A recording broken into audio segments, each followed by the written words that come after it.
Are you ready, Kendall? Wait, who, me? Yeah, you. Yeah, ready. Okay, let's start from the top.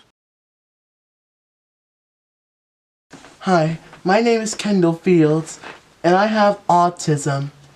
When Kendall was born, he was born 8 weeks early, which made things a little bit difficult because we wasn't planned to have him come so early. But when he came. He peed on the doctors and was happy and crying just like any normal baby would. However, there was some difficulties that happened after his birth where he had to get a blood transfusion.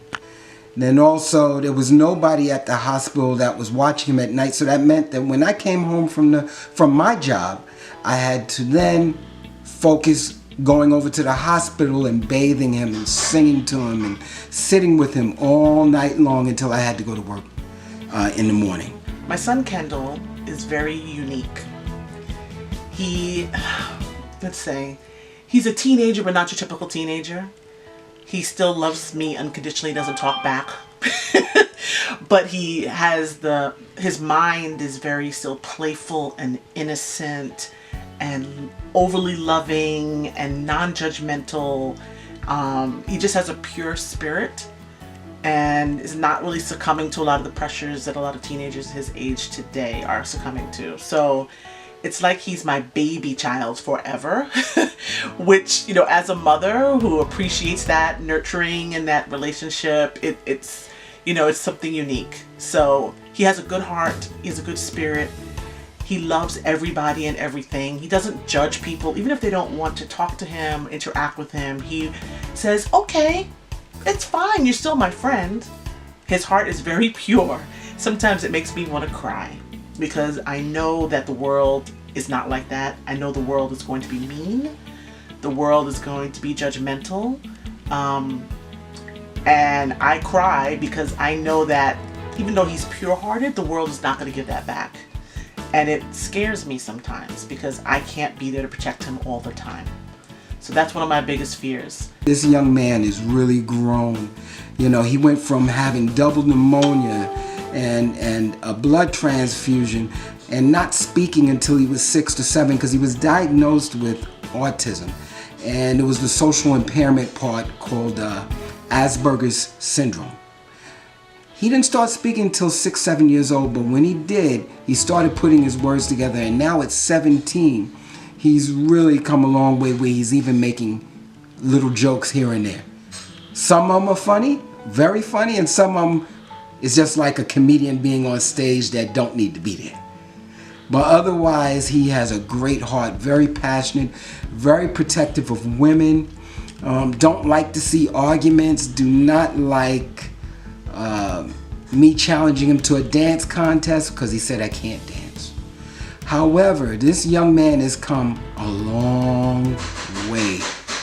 My favorite video games are Smash Bros, Mario Party 10,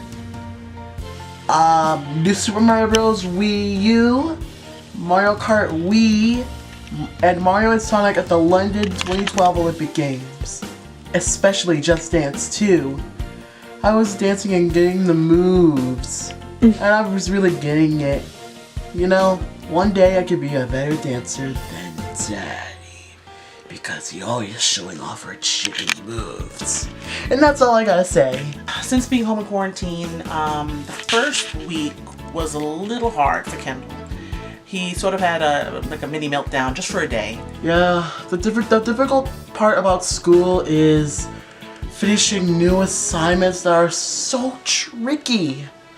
All the vocabulary words and all of the reading assignments, it's a lot for me. In school, he has a schedule. He has teachers who say, okay, this is what we're doing in the class. It's very contained to one subject, to one set of things to do. Then you stop that, and then you move on to the next thing. So his day was sort of structured for him. Whereas here at home, I'm upstairs working, his sister's in her room working, doing her college studies, and he's left alone.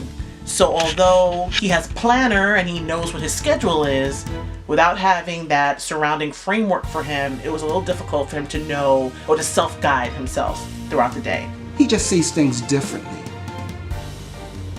Not that much different, but just a little different. And what he sees is remarkable because it gives us another eye, or basically another view at life of what's being thought about from different people. What everybody thinks differently. Nobody thinks the same. We may have common things in place, but this young man is taking it to the next level. I'm so proud of him.